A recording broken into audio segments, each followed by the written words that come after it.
The Pittsburgh Steelers are back, baby. That's right. The Steelers are back in town for another primetime game, hosting the Jets. Let's hit it.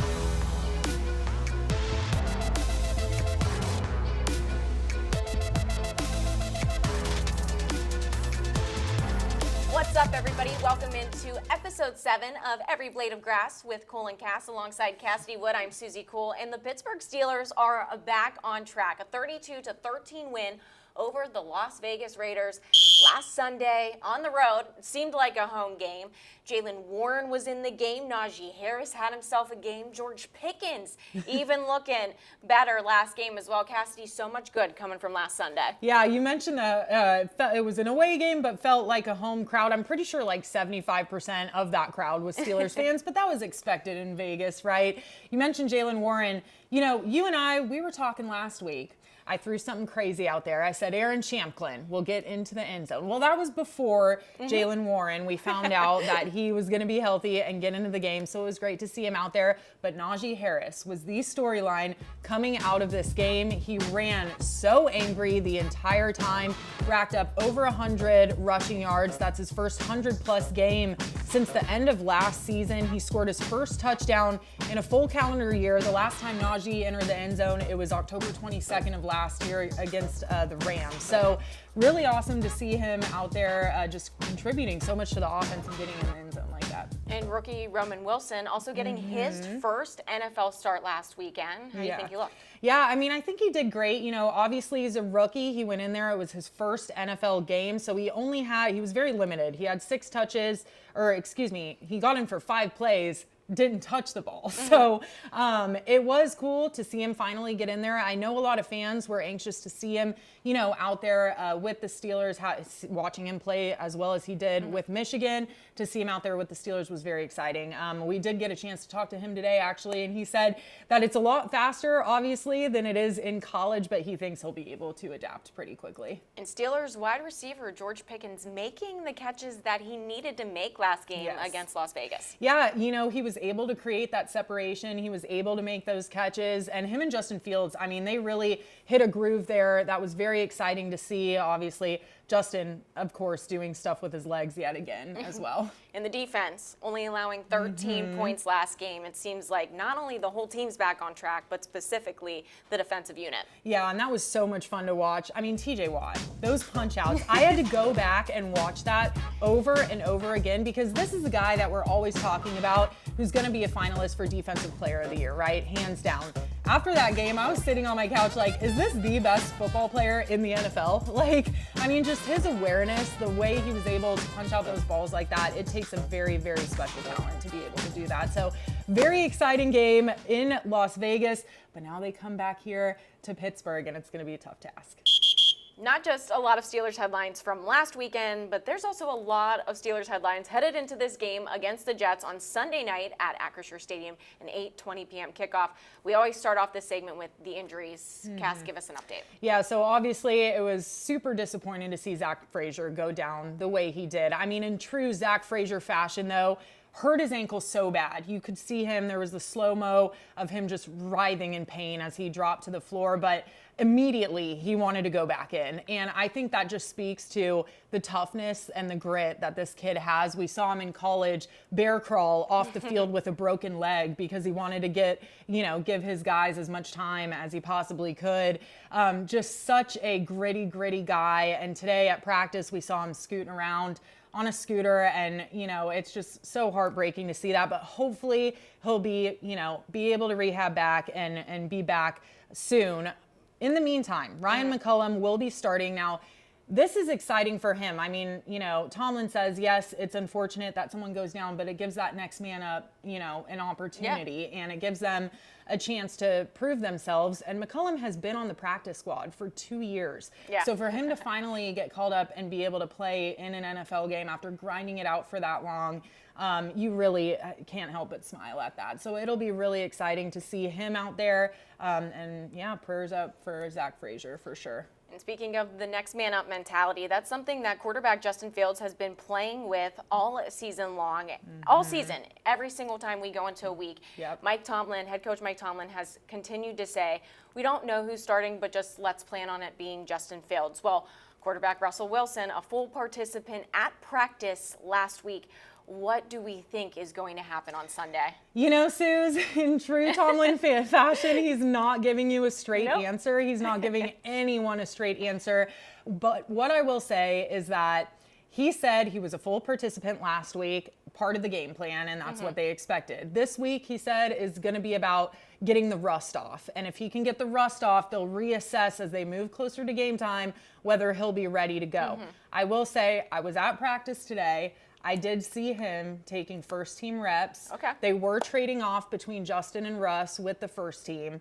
But he was out there with the first team, and I'm hearing rumblings that, you know, it's very, very likely we will see him out there on Sunday. Whether he'll start or not is still very much a question. I think there's a lot of people that think he will be starting. And I wouldn't be surprised, especially, you know, going up against the Jets with a veteran QB and Aaron Rodgers. Just kind of makes sense to have Russ out there. But it'll be very interesting to see. But this is what Tomlin actually, hear it from the horse's mouth, as they like to say. Like I said last week, we were scheduled for Russ to work in totality. He did that. Over the course of the week, I got comfortable with his ability to display his health. Now it's about, you know, knocking the rust off. He did some of that last week. He is in consideration this week. We'll see where that leads us, man. Both guys at the quarterback position are scheduled to work tomorrow, and we'll just walk it day by day, all geared toward putting ourselves in best position to win the football game. So again, Mike Tomlin being Mike Tomlin, not officially naming Russell Wilson that starter for this Sunday. But Cassidy, you make a great point. I think putting two veteran quarterbacks against one another in this Sunday night matchup at Acrisure, not only is that going to make for a great matchup on the field, but also fans seeing Russell Wilson and Aaron Rodgers go at it. That's quite the quarterback matchup there happening here in Pittsburgh on Sunday. However, I don't think that the Steelers just lean on one quarterback on Sunday. I think that it's going to kind of be double duty between Russell Wilson and Justin Fields, only because Justin Fields' run game, I've been calling it, and we'll get into that in the fourth segment. However, Justin Fields' run game might be a component that the Jets aren't able to stop this week. Yeah, and I think especially with that offensive line right now, they're so dinged up. They don't have a center now. I mean, we've been talking all season too about this offensive line, how they've been having to do all this shifting. Justin Fields offers those legs that Russ can't. And, you know, to be able to pass block for Russ is going to be a really tough task, especially against this defensive line. The Jets' defensive line is really strong. So I just, you know, I do very much see a world where they use both quarterbacks. Cordero Patterson had some funny things to say about it. He took to Twitter. You know, I love following this guy on Twitter. He is just so funny, and you never, ever know what to expect from him. But he did tweet out, "It's me, guys. I'm the starting quarterback now." And so that obviously blew up because it's what everyone's talking about right now. But I think what's really cool to see is the guys inside that locker room, the guys on this team, they're able to be very lighthearted about this whole situation. Like, this has been under the national spotlight since the beginning of the season. But for them to be, and for them to be able to just kind of like take it on the chin and take it lighthearted and just, you know, have fun with it. I just think the way they're handling all of this is very commendable. Yeah, I mean, you got to think about it. We talk about it every single week on this show. Right. We're not the only show that sits there and talks about the Russell Wilson, Justin Fields quarterback situation. We're just not. And so they are hearing it from every single angle, including in the locker room. So the fact that they can make jokes about it, I think that that's great. Yeah, 100%. Welcome to Halftime, where we talk about something that maybe happened outside of the white lines. That's a little fun. We mentioned at the top of the show how this was an away game for the Steelers in Vegas, but it felt like a home game. I'm pretty sure it was like 80% Steelers fans. I also heard that they put out white towels on every seat to try to combat the terrible towel, and all these fans just came in with their own terrible towels, and that's why you still saw all the yellow ones, because everybody just threw the white one to the ground and just twirled that yellow one. Oh, I thought they brought spray paint into the stadium. I'm just kidding. I didn't actually think that. But the pictures were incredible. Yes. You saw it all game long on Sunday afternoon. The fact that Steelers fans travel that thick is crazy. Yeah. But maybe this like has something to do with, you know, our fourth quarter in terms of gambling? Guys, come on. It is Las Vegas. Was there anything you guys just wanted to hit the Las Vegas Strip for a little bit? What was going on there? The fact that 80% of the fans in Allegiant Stadium were Pittsburgh Steelers fans. Yeah, I mean, it wouldn't be a shock if they all wanted to go out there and have a nice weekend, maybe win some money. Yeah. Now it's time for that third quarter action where we bring you CC's 3 keys of the game this weekend. Again, let's remind you, the Steelers taking on the Jets, 8:20 p.m. at Acrisure Stadium. The first key, it's got to be defense got to jump on the Jets early. Fun fact, Jets are tied for the 3rd most sacks allowed per game in the league over the last 3 games. So I'm thinking that TJ Watt has himself a night. And fingers crossed that he does, Suze, because that offense is going to be ready to cook. Aaron Rodgers now has his guy, Devontae Adams, back. They're reunited once again. And he's not the only weapon he has. He also has Lazard. He has Breece Hall on the ground.